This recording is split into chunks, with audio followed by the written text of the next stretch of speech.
Hello, welcome to my VirtualCast.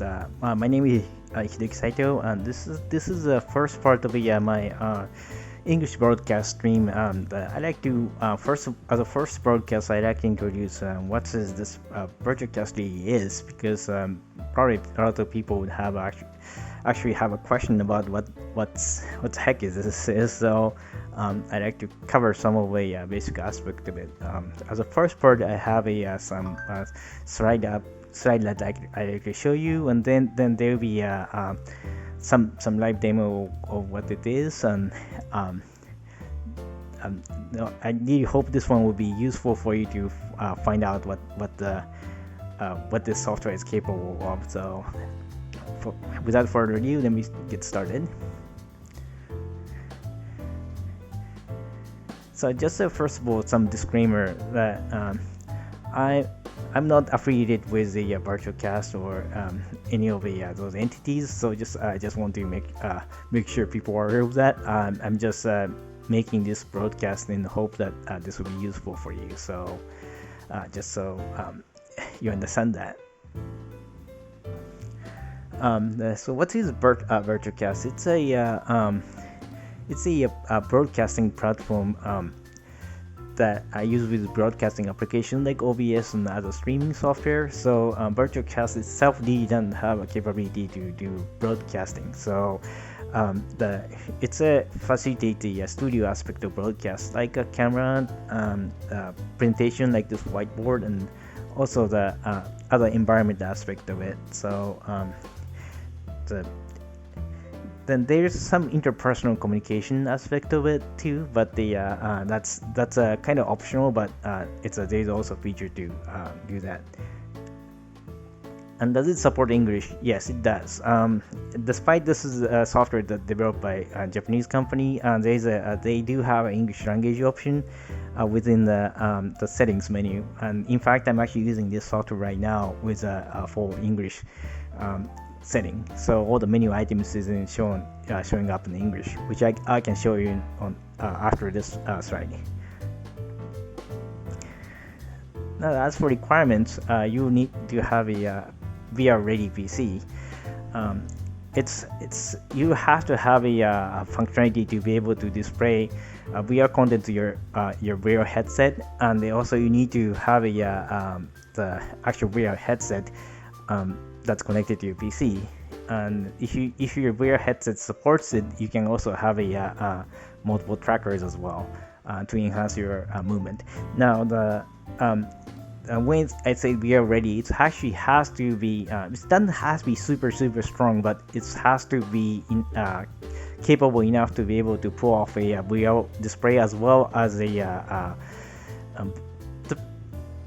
being able to display the actual broadcasting source to be picked up by OBS. So it definitely has to have a capability to handle multiple operations like that. So that's important. Now of course you have to have a broadband connection, because you have to have a actual real-time upload functionality to your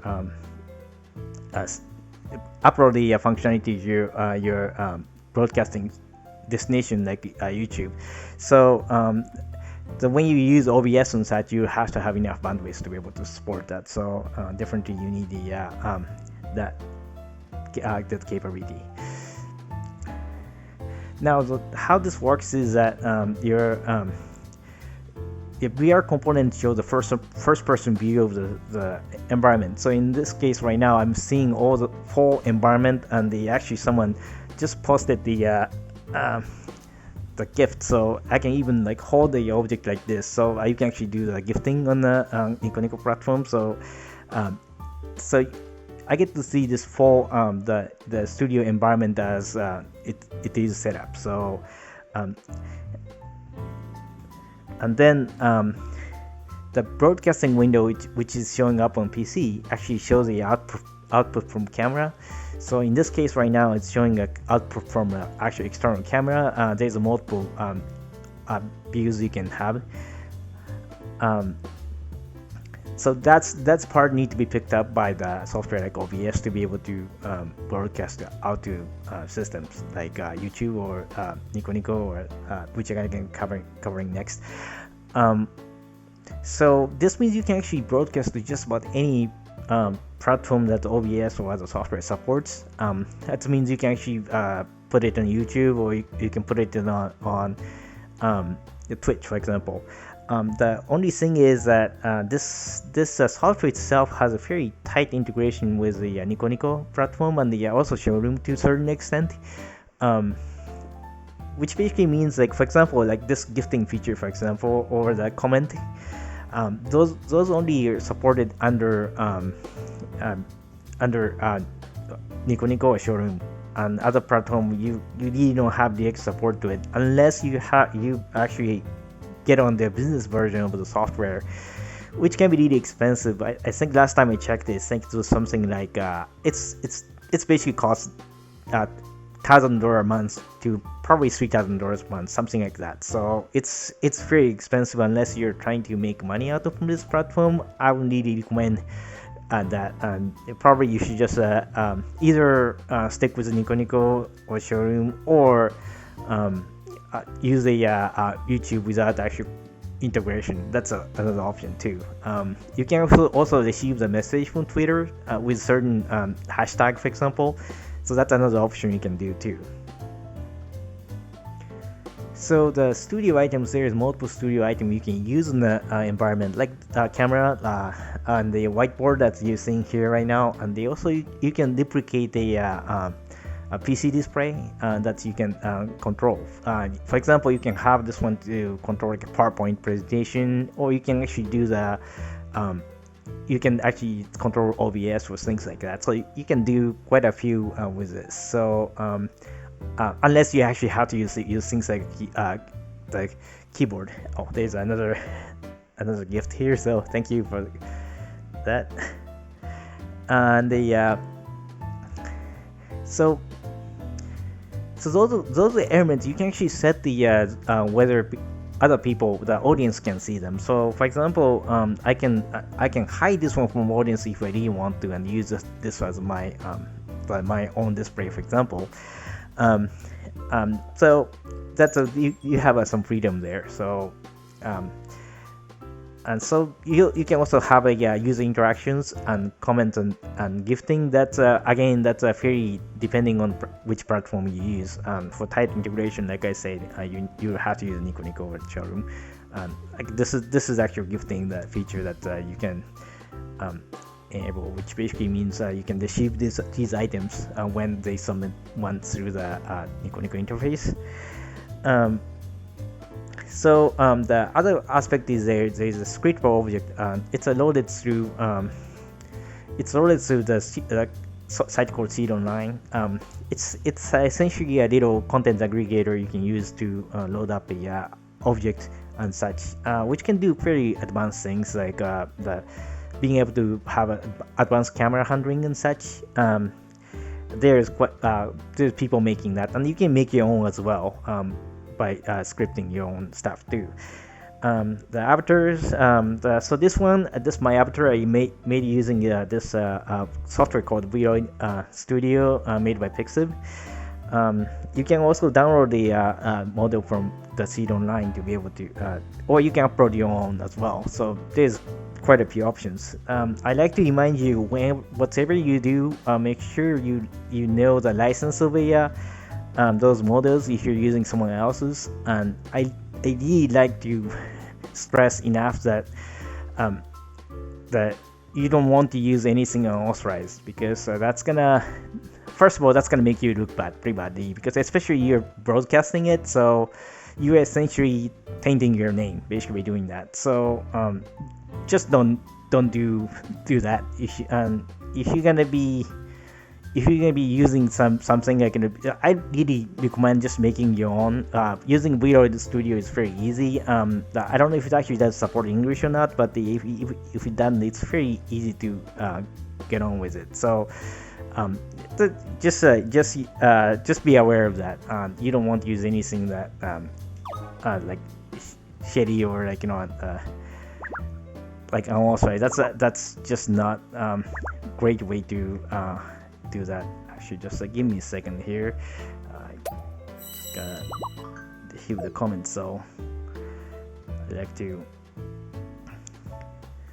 Oh, it didn't show up here. Oh, it's not showing up. Okay.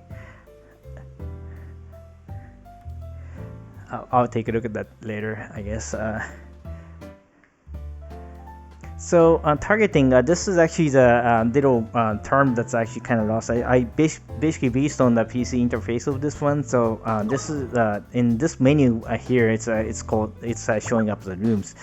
Now the way this works is you can actually visit other rooms to interact with other people. Now you have to remember that those people mostly Japanese, because most users are Japanese. So but you really need to be conscious about being able to communicate with others. So you really don't want to it's important that what you're doing, or what you're getting into, because if you're just gonna be visiting those other people and then you can't communicate with them, that's not gonna do well for either of you. So it's simply like, if you're not sure, I wouldn't really recommend using it.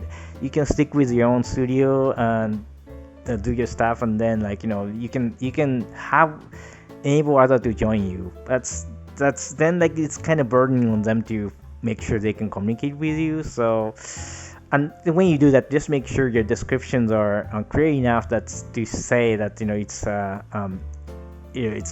like say English broadcast or something like that. So it's just a kind of common courtesy to people to make sure that you're being able to communicate before you can get into. Now, another thing I'd like to remind you, of course, is that if you're visiting other shows, other people, that means they're doing their own show there. So you don't really want to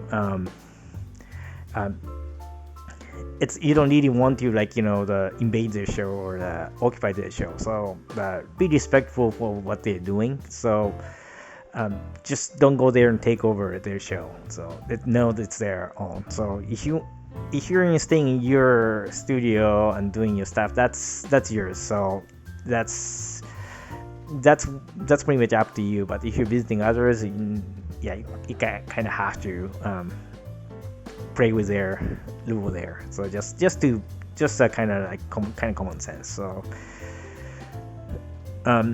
when we talk about the VirtualCast, a lot of people say, is this like VRChat?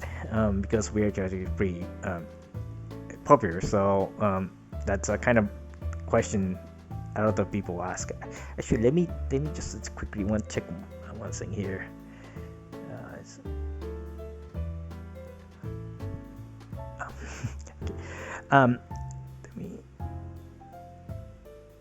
Okay. So yeah, it's so the VR chat is more focused on the communication aspect, playing games, and like doing some activities with friends. That's a more of a VR chat environment. Now the VirtualCast is more of a broadcasting platform. So there will be a less of the game. There are some games out there and such, but it's more focused toward the broadcasting aspect of it. The one thing is that if we are chatting, the streaming aspect is very limited. There's a stream camera it's actually the similar function has a similar functionality to that what's over here. VirtualCast, so you can technically do the broadcasting through VR chat as well, but it's very limited. It doesn't have enough control over what you can do with it, so it's definitely more of a communications and your main interaction part of it. The VirtualCast offers more amenity to make broadcasting easier, and you can actually do quite a few, like this whiteboard and the PC monitors and such. So there are lots of more options there.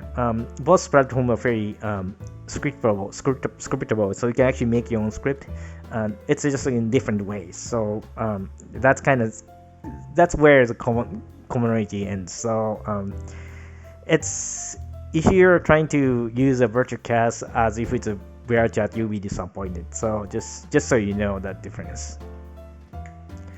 Now, where to get started? You can download the applications through Steam, and that's a link. I can definitely post it somewhere later on, so you can just easy get there.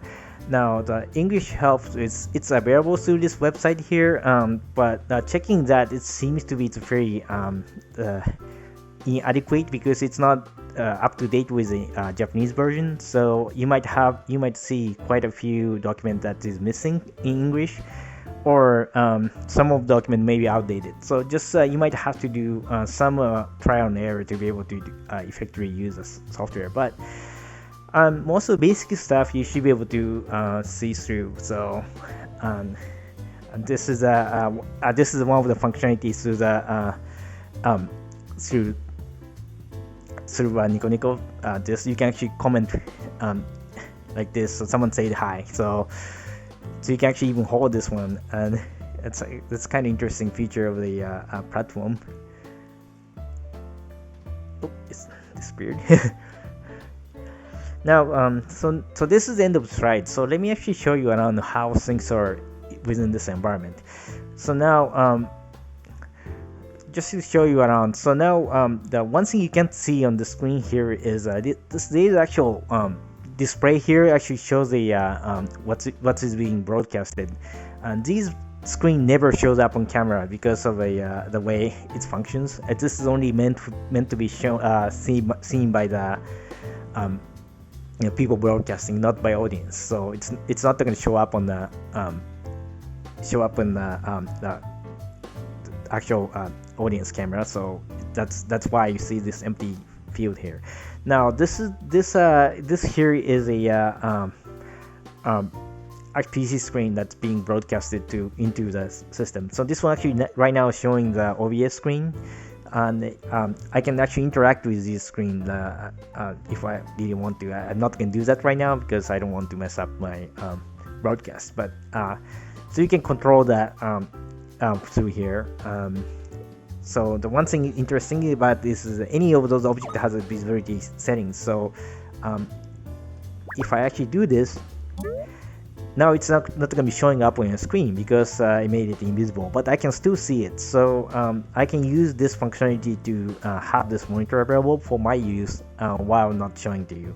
Now, if you have multiple screens, multiple monitors connected, you can have a multiple screen, and each of them can have a different visibility. So you can potentially have a one screen showing up a PowerPoint slide, while you have a presenter mode set up on as a screen that's showing up to your own for your own use. So there's the option of doing that. So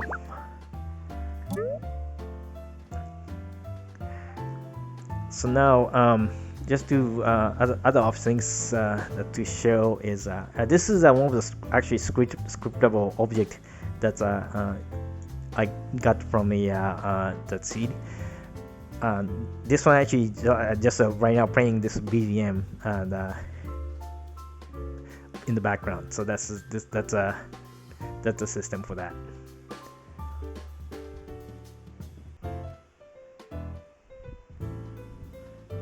And so all the aspect of the environment operations done by this little ring menu here, or the little bar menu, or how you want to call it. For example, if I want to get some item out, you can actually do this by selecting some items here. For example, let's say I want to have a squeaky hammer. I can do that. It's kind of silly item that just made available just because. And you can actually do you can actually make it disappear and such. So there's different type of camera as well. So there's this this switching camera here. So this camera, when selected, so you can see this one actually flies around me, and then like just to take picture wherever. It's a kind of random. There's a let me change to this camera here, and there's a other cameras available for this. For example, this tracking camera. So this is, it's not, you're not gonna see the actual camera as well, but the so this is, there's also this little remote where you can actually hit the control on different aspect of it, so you can actually change the camera using this too. So now this one, now I'm focused on this tracking camera, where if I move around environment, you're actually gonna see it's gonna track me. So I'm always in the view. So that can be useful in some situation here. And of course, when you're not needed, you can actually always delete it. So another item here that this is one that I downloaded from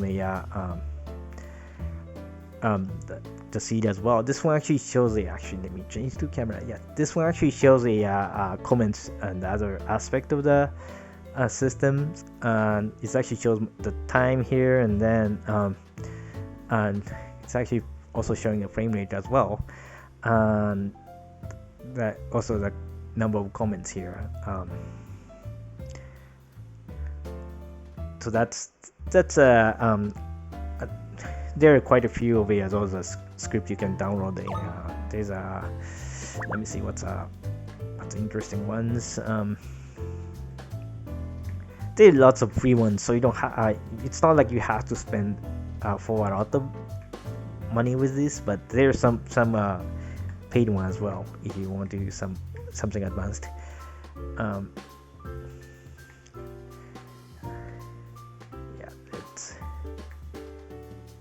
Let me show you. So this custom items, that actually shows a full array of things. There's some advanced camera like this, basically handles a lot more, and you can actually do some props. So this is a little sword that you can actually have. The practicality of this one, probably not. It's more fun. So just to show you some, I'm not gonna actually visit someone else's, but I can show you how it's gonna be like. So if you hit this rooms here, you can actually see the other rooms. For example, there's quite a few. There's so many right now. It's actually, so yeah, it's interesting. It should show more. Maybe there's something wrong with this. Maybe because I'm actually not allowing anyone to visit right now. So these are different environment you can visit to. And this is mostly a public studio that anyone can visit. So for example, this one right now, this VirtualCast studio has like one person there. I'm not gonna visit there right now, but that's something you can do. So you can actually permit entry here, and if I check this one, it's gonna my room gonna get opened up and get listed under the system. So other one can visit me if they want to, and I can change background. I downloaded quite a few of them as well, so I can change to this little dark version of the studio here. So whenever I do that, it's gonna do this little transition. That's kind of cool. So for some like in a totally different environment, I can do this magic library.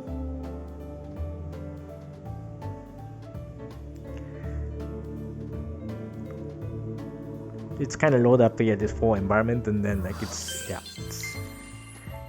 kind of mysterious environment here with the books flying around.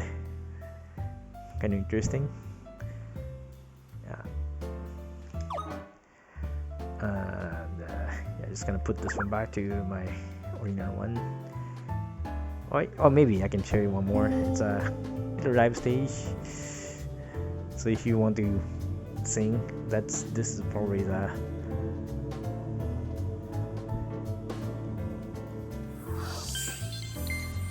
Yeah, this is kind of like.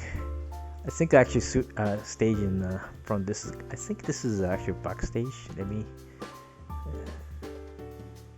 Or maybe not. It's I don't know. I never used this one before, so I don't know what this one button does. So it's whatever. Just gonna put this back to my studio, which was this.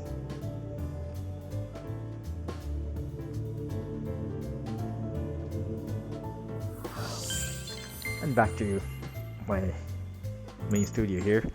So yeah, this is VirtualCast. So yeah, this just oh yeah, this is this is someone asking me if I'm actually broadcasting, and the answer is yes.